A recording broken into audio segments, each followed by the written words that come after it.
I welcome you all to agri smart classes YouTube channel. तो soil science का आज का हमारा दूसरा लेक्चर है weathering and its types. So let's start. सबसे पहले हम देखते हैं वेदरिंग के definition. Weathering is the break down of rocks and minerals into soil. तो वेदरिंग क्या होता है? जब रॉक्स और मिनरल्स जो होते हैं वो टूटते हैं, चाहे वो फिजिकल एजेंट्स के थ्रू हो या फिर केमिकल प्रोसेस से हो, तो उसको हम बोलते हैं वेदरिंग। और वो किसका फॉर्मेशन करते हैं? तो सॉइल का formation. Then types of weathering. इसमें टाइप्स ऑफ वेदरिंग में आता है मैकेनिकल या फिजिकल वेदरिंग, केमिकल वेदरिंग और बायोलॉजिकल वेदरिंग। तो मैकेनिकल या फिजिकल वेदरिंग में जो रॉक्स होते हैं वो साइज़ में टूटते हैं, छोटे छोटे पार्टिकल्स में टूटने लगते हैं। और इसमें जो है रॉक्स का केमिकल कंपोजिशन चेंज नहीं होता है, जो उसका केमिकल कंपोजिशन पहले होता है वो टूटने के बाद भी वही होता है। Then chemical weathering. Chemical weathering में रॉक्स का ब्रेकडाउन केमिकल प्रोसेस के थ्रू होता है और इसमें रॉक्स का कंपोजिशन भी चेंज हो जाता है, केमिकल कंपोजिशन भी चेंज जाता है। इसमें एग्जांपल होता है carbonation, hydration, hydrolysis, oxidation and solution. ठीक है। नेक्स्ट है बायोलॉजिकल वेदरिंग। जब ह्यूमंस, एनिमल्स, इंसेक्ट या माइक्रो ऑर्गेनिज्म इनके थ्रू जब रॉक का ब्रेकडाउन होता है तो उसको हम बोलते हैं बायोलॉजिकल वेदरिंग। अब इन सारे के बारे में हम डिटेल में पढ़ेंगे। ठीक है। तो मैकेनिकल या फिजिकल वेदरिंग में सबसे पहला एक्शन ऑफ टेम्परेचर। तो दिन के टाइम पे जब टेम्परेचर बहुत ज़्यादा होता है तो इस टाइम पे रॉक्स जो होते हैं वो थोड़ा मेल्ट होना शुरू कर देते हैं। उसके बाद रात के टाइम पे जैसे ही टेम्परेचर गिरने लगता है तो फिर रॉक्स जो होते हैं वो ठंडे होते हैं और कॉन्ट्रैक्ट होना शुरू कर देते हैं। और ये बार बार जब अल्टरनेट एक्सपेंशन और कॉन्ट्रैक्शन होता है, बार बार जब रॉक्स जो है वो फैलते हैं, सिकुड़ते हैं, फैलते हैं, सिकुड़ते हैं, तो उसमें दरारें पड़ने लगती है और यही दरारें धीरे धीरे बढ़ने लगता है और जिसके वजह से जो रॉक्स है वो टूटने लगता है, जैसे कि डायग्राम में शो किया हुआ है। जैसे कि ये जो रॉक है ग्रेनाइट, ये सुबह के टाइम पे थोड़ा सा पहले मेल्ट हुआ है, देन रात के टाइम पे ये वापस से कॉन्ट्रैक्ट हुआ, जिसके वजह से ये छोटे छोटे वाइट कलर का जो स्पेस दिख रहा है वो दरार फॉर्म हो जाता है। और ये बार बार ऐसा होने के वजह से ये छोटे छोटे टुकड़ों में टूट जाता है और ये नया वेदर्ड रॉक का फॉर्मेशन होता है। ठीक है। और यही जो रॉक जो छोटे छोटे टुकड़ों में फॉर्म हो जाते हैं वो धीरे धीरे फिर सॉइल में कन्वर्ट होने लगते हैं। तो ये हो गया टेम्परेचर के वजह से फिजिकल या मैकेनिकल वेदरिंग। फिर नेक्स्ट है वाटर के वजह से, by the action of water. तो वाटर में भी 3 टाइप के होते हैं। सबसे पहला होता है फ्रेगमेंटेशन एंड ट्रांसपोर्ट। जब भी वाटर जो है या पानी जो है वो अचानक से बहुत तेज़ी से चट्टानों पे पड़ता है तो वो भी चट्टानों या पत्थर का छोटे छोटे टुकड़े में तो तोड़ देता है, जिसकी वजह से वेदरिंग होता है। जैसे कि डायग्राम में दिख रहा है, जब यही जो पानी है ये जो बहुत तेज़ी से इस पे पड़ता है तो ये जो छोटे छोटे टुकड़ों में टूट जाता है, जिसकी वजह से ये जो छोटे छोटे पत्थर दिख रहे हैं ना, यही बड़ी चट्टानों से ही टूट करके बनते हैं। तो और यही फिर छोटे पत्थर जो होते हैं फिर और छोटे छोटे पार्टिकल्स में हो जाते हैं, जिससे सॉइल का फॉर्मेशन होता है। तो ये होता है फ्रेगमेंटेशन एंड ट्रांसपोर्ट। या तो वाटर जो है वो रेन वाटर हो सकता है या फिर ओशियन का वाटर हो सकता है, किसी भी तरह से हो सकता है। फिर जो मूविंग वाटर होता है ना, जो वाटर मूव करते हुआ होता है, उसमें भी बहुत ज़्यादा कटिंग और कैरिंग फोर्स होता है जो कि पत्थरों को तोड़ता हुआ चला जाता है। ये हो गया एक्शन ऑफ वाटर से फ्रेगमेंटेशन एंड ट्रांसपोर्ट। फिर नेक्स्ट है एक्शन ऑफ फ्रीजिंग।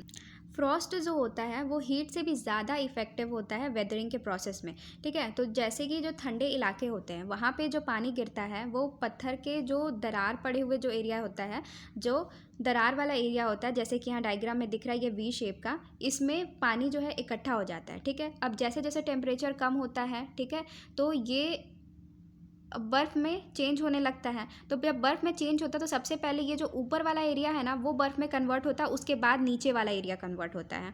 तो ऊपर वाला एरिया जब कन्वर्ट हो गया उसके बाद नीचे वाला एरिया कन्वर्ट होगा। तो हम लोग जानते हैं कि जो बर्फ़ का फॉर्मेशन होता है तो उसके बाद जो उसका वॉल्यूम है वो 1/10 इंक्रीज़ हो जाता है। तो अब ऊपर से तो वो पैक हो गया है, अब नीचे का एरिया बचा है जहाँ पे वो फ्रीज़ होने लगेगा, वॉल्यूम 1/10 बढ़ेगा, तो उसके वजह से नीचे जो है वो दरार और बढ़ने लगेगा। ठीक है। तो ये दरार धीरे धीरे इसी तरह से ये प्रोसेस बढ़ता चला जाएगा और उसके बाद ये दरार बढ़ते चली जाएगी।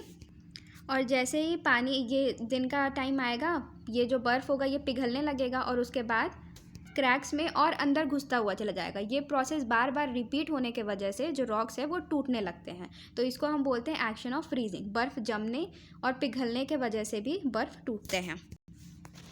फिर नेक्स्ट है अल्टरनेट वेटिंग एंड ड्राई। कुछ ऐसे भी पत्थर होते हैं, रॉक्स होते हैं जो कि पानी के कांटेक्ट में आने में वेट होने के बाद उसका जो है वॉल्यूम बढ़ जाता है और सूखने के बाद वो वापस से श्रिंक हो जाते हैं। तो बार बार ऐसे वेट होने पे वॉल्यूम बढ़ता है, फिर श्रिंक होते हैं, बढ़ता है, श्रिंक होते हैं, तो उसके वजह से भी उसमें दरार पड़ती है और वो टूटने लगते हैं। तो इसको बोलते हैं अल्टरनेट वेटिंग एंड ड्राइंग। फिर नेक्स्ट है एक्शन ऑफ ग्लेशियर्स। ठंडे एरिया जो होते हैं, जो ठंडे इलाके होते हैं, वहाँ पे जब भी स्नोफॉल होता है तो इस तरह का कुछ नज़ारा देखने को मिलता है।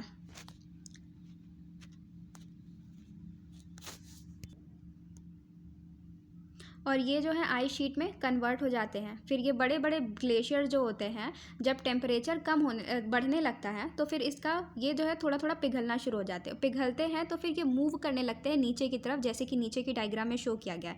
इस तरह से ये जब नीचे की तरफ मूव करते हैं तो ये बहुत ज़्यादा प्रेशर एग्जर्ट करते हैं जिस चट्टान पर ये होते हैं। तो बहुत ज़्यादा प्रेशर के वजह से कुछ जो होता है चट्टान, वो छोटे छोटे पार्टिकल्स में टूट करके नीचे की ओर बढ़ने लगते हैं। इसी को हम बोलते हैं एक्शन ऑफ ग्लेशियर के वजह से जो फिजिकल और मैकेनिकल वेदरिंग होता है। एंड नेक्स्ट है by the action of wind. जब बहुत तेज हवा चलती है तो वो अपने साथ सैंड, सिल्ट और क्ले के पार्टिकल्स को उड़ा के ले जाती है।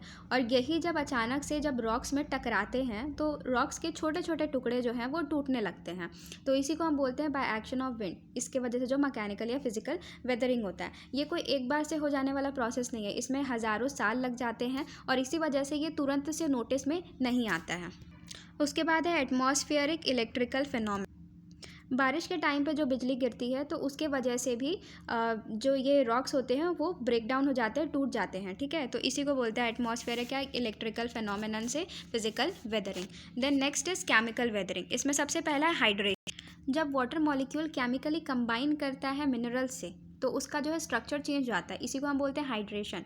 जब भी रॉक्स जो होते हैं वो ह्यूमिड कंडीशन में एक्सपोज्ड होते हैं, मतलब कि नमी के संपर्क में आते हैं तो वो पानी को सोख लेते हैं, फूल जाते हैं और जिसकी वजह से उसका वॉल्यूम बढ़ जाता है और वो सॉफ्ट हो जाते हैं। इसके वजह से वो टूटते भी हैं और उनका स्ट्रक्चर जो है वो चेंज हो जाता है। ये जो है वो जनरली सेकेंडरी मिनरल्स में देखा गया है, जैसे कि aluminium oxide and iron oxide minerals और जिप्सम में, ठीक है। फिर नेक्स्ट है हाइड्रोलिसिस। सबसे इंपॉर्टेंट प्रोसेस है ये केमिकल वेदरिंग का। इसमें जो है H2O मतलब वाटर मॉलिक्यूल जो रहता है वो H+ और OH- आयन में टूट जाता है और जो कि रॉक्स में जो मिनरल्स प्रेजेंट होते हैं उनसे केमिकली कंबाइन कर लेता है, जिसके वजह से उसका स्ट्रक्चर चेंज हो जाता है और इसी को हम बोलते हैं हाइड्रोलिसिस। हाइड्रेशन में वाटर मॉलिक्यूल को मिनरल्स जो है एब्जॉर्ब कर लेते हैं, ठीक है। तो उसके वजह से वॉल्यूम बढ़ जाता है, वो स्वेल होते हैं और उसके बाद वो सॉफ्ट होने की वजह से टूटते हैं, तो वो होता है हाइड्रेशन। लेकिन हाइड्रोलिसिस में वाटर मॉलिक्यूल ब्रेक डाउन होता है, वाटर मॉलिक्यूल का ब्रेक डाउन होता है H+ और OH आयन में। उसके बाद ये H+ और OH- आयन जो होते हैं वो केमिकली कंबाइन कर लेते हैं मिनरल्स के साथ, ठीक है। जिसकी वजह से उनका जो है स्ट्रक्चर वो जो है वो चेंज हो जाता है, क्रिस्टलाइन स्ट्रक्चर में उनका फॉर्मेशन होता है, वो नया ही कंपाउंड बना लेते हैं, उसको हम बोलते हैं हाइड्रोलिसिस। फिर थर्ड है सॉल्यूशन। रॉक्स में कुछ ऐसे सब्सटेंस पाए जाते हैं जो कि डायरेक्टली वाटर में सोल्यूबल होते हैं, मतलब वो घुलनशील होते हैं, पानी में वो तुरंत घुल जाते हैं। तो ये जो सोल्यूबल सब्सटेंस होते हैं ना, जो कि पानी में घुल जाते हैं, वो वाटर के जब भी वाटर के संपर्क में आते हैं या वाटर से जब भी एक्सपोज होते हैं तो वो उससे वाटर के साथ मिल करके वहाँ से निकल जाते हैं। तो रॉक जो होता है वो एक सॉलिड कंप्लीट स्ट्रक्चर नहीं हो पाता है, उसमें छोटे छोटे होल्स बन जाते हैं, दरार बन जाते हैं, रिल्स जैसा स्ट्रक्चर बन जाता है, जिसके वजह से वो बाद में धीरे धीरे टूटने लगते हैं और डिकम्पोज हो जाते हैं। फिर नेक्स्ट है कार्बोनेशन। तो कार्बन डाइऑक्साइड जो होता है जब भी पानी में डिज़ोल्व होता है तो वो कार्बोनिक एसिड बनाता है, ठीक है। ये जो कार्बोनिक एसिड है जब रॉक्स पे या मिनरल्स पे अटैक करता है तो उसको सॉल्यूशन में कन्वर्ट कर देता है।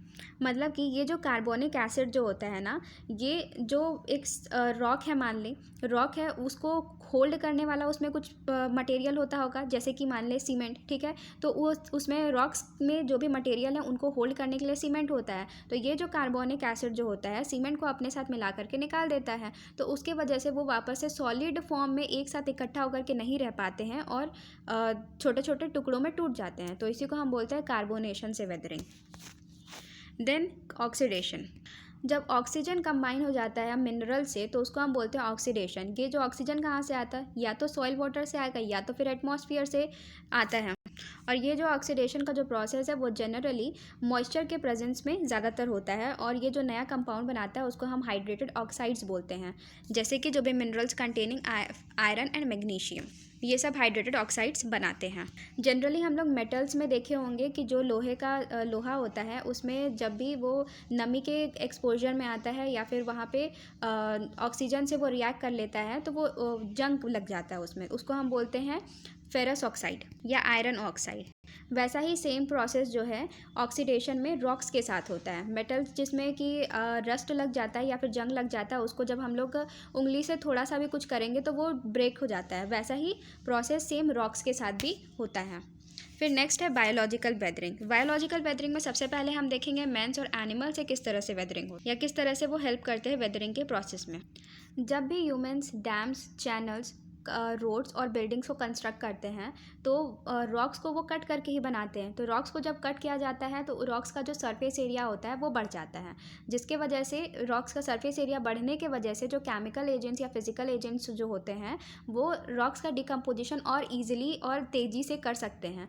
तो इसलिए बोलते हैं कि मैन और एनिमल्स जो हैं वो भी बायोलॉजिकल वेदरिंग में हेल्प करते हैं। फिर जो एनिमल्स होते हैं या बर्ड्स होते हैं या इंसेक्ट होते हैं या वॉर्म्स, ये सारे जो हैं वो रॉक्स में होल्स बना करके रहते हैं जो कि वेदरिंग में हेल्प करता है। जब होल्स बन जाएगा तो उसमें वाटर एंटर कर सकता है। वाटर एंटर कर सकता है तो वेदरिंग बाय वाटर में हम जितने सारे चीज़ें पढ़े थे वो सारे एक्शन उस पर काम करके वेदरिंग के प्रोसेस को और तेज़ी से बढ़ा सकते हैं। जैसे कि पिक्चर में दिया है एक माउस जो कि एक रॉक में छेद बना करके, होल बना करके रह रहा है। तो ये जो सब जो है ये फिजिकल वेदरिंग के प्रोसेस को और तेज़ी से करने में हेल्प करते हैं।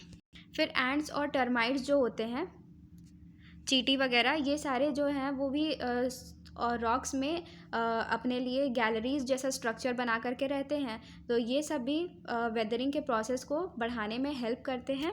यही सारे जो होल्स प्रेजेंट होते हैं इसमें ऑक्सीजन एंटर कर सकता है, वाटर एंटर कर सकता है, केमिकल्स एंटर कर सकते हैं, जिससे कि रॉक्स का डिसइंटीग्रेशन और इजीली और जल्दी हो सके। तो ये हो गया biological weathering by man and animal. Next है हायर प्लांट्स एंड रूट्स। जो प्लांट्स होते हैं या रूट्स होते हैं प्लांट्स के, उनको जैसे ही किसी भी पत्थर या रॉक में कोई भी थोड़ा बहुत दरार अगर मिल जाता है तो वो अपने रूट्स को उसमें एक्सटेंड करने की कोशिश करते हैं कि इन सर्च ऑफ न्यूट्रिएंट और वाटर को सर्च करने के लिए वो उस दरार में एंटर करने की कोशिश करते हैं और धीरे धीरे वो अपने जड़ को इस तरह से बढ़ाते जाते हैं कि वो रॉक जो है वो जहाँ से दरार है वहाँ से तो टूटना स्टार्ट हो जाता है और धीरे धीरे वो पूरा ही रॉक को कवर करके उसको तोड़ देते हैं। जैसे कि एग्जाम्पल है पीपल का ट्री, जो कि जनरली हम अपने छत पे भी देखे होंगे, कहीं पे भी कभी भी उग जाता है।